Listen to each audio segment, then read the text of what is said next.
ಇಂಡಸ್ಟ್ರಿಯಲ್ಲಿ ಚಿಕ್ಕಣ್ಣ ಶರಣ್ ಬಂದ್ರು ಅಂದ್ರೆ ಬಿದ್ದವರೆಲ್ಲ ಬಿದ್ದು ಬಿದ್ದು ಗಹಿಸಿ ನಗ್ತಾರೆ. ಕಾರಣ ಕಾಮಿಡಿ ಸ್ವಾಮಿ, ಕಾಮಿಡಿ. ಈ ಕಾಮಿಡಿಯನ್ಸ್ಗಳು ಹೀರೋಗಳಾಗ್ಬಿಟ್ರೆ ಜನ ಅವರನ್ನ ಕಾಮಿಡಿ ಅಂತಾನೂ ಟ್ರೀಟ್ ಮಾಡೋದಕ್ಕಾಗೋದಿಲ್ಲ, ಆ ಕಡೆ ಹೀರೋ ಅಂತಾನೂ ಟ್ರೀಟ್ ಮಾಡೋದಕ್ಕಾಗೋದಿಲ್ಲ. ಇದಕ್ಕೆ ಬೆಸ್ಟ್ ಎಕ್ಸಾಂಪಲ್ ಯಾವುದು ಅಂದ್ರೆ ನಮ್ಮ ಚಿಕ್ಕಣ್ಣ ಅವರ ಆಶಿಕಿ 2 ನ ಕನ್ನಡ ವರ್ಷನ್. ನನ್ನೋಳೆ ನೀನೆಂದು ಯಾವತ್ತೋ ಗೊತ್ತಾಯ್ತು, ಆವಾಗ್ಲೇ ಮೈಸೂರ್ ಪ್ಯಾಲೇಸ್ ಮದುವೆ ಬುಕ್ ಮಾಡ್ದೆ. ಬಿದ್ದು ಬಿದ್ದು ಹೊಟ್ಟೆ ಹುಣ್ಣಾಗೋದು ಬಾಕಿ. ಬಟ್ ನಮ್ ಶರಣ್ ಅವರು ಹೀರೋ ಆಗ್ಬಿಟ್ರೆ ಕಾಮಿಡಿ ಜೊತೆ ಸ್ವಲ್ಪ ಸೀರಿಯಸ್ನೆಸ್ ನ ಅಳವಡಿಸ್ಕೊಳ್ತಾರೆ. ಅದಕ್ಕೆ ಉದಾಹರಣೆ ಅಧ್ಯಕ್ಷ, ರ್ಯಾಂಪು, ರಾಜರಾಜೇಂದ್ರ, ಬುಲೆಟ್ ಬಸ್ಯ, ಜೈ ಮಾರುತಿ 800. ಈಗ ಬಂದಿರೋ ಸುದ್ದಿ ಇವರಿಬ್ಬರ ಕಾಂಬಿನೇಷನ್ ಇರೋ ನೆಕ್ಸ್ಟ್ ಮೂವಿ ನಿರ್ಮಾಪಕ ರಾಮು ಅವರ ನಿರ್ಮಾಣದಲ್ಲಿ ಮೂಡಿ ಬರ್ತಾ ಇರುವಂತ ತಮಿಳು ರೀಮೇಕ್ ಸಿನಿಮಾ ರಾಜ್ ವಿಷ್ಣು ಚಿತ್ರದ ಮೂಲಕ. ಈಗಾಗಲೇ ರೇಮ್ಯ ನಂಬಿಸನ್ ಚಿತ್ರದ ನಾಯಕಿ ಅಂತ ಹೇಳಿ ಔಟ್ ಆಗ್ಬಿಟ್ಟಿದ್ರು.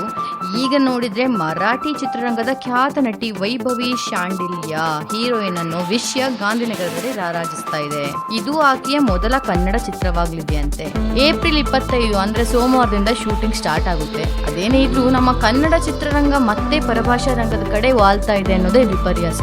ಕನ್ನಡದವರಿಗೆ ಆದ್ಯತೆ ಕೊಟ್ರೆ ಇದಕ್ಕೆಲ್ಲ ಒಂದು ಫುಲ್ ಸ್ಟಾಪ್ ಸಿಗ್ಬೋದೇನೋ. For more updates subscribe to Sandalwood central.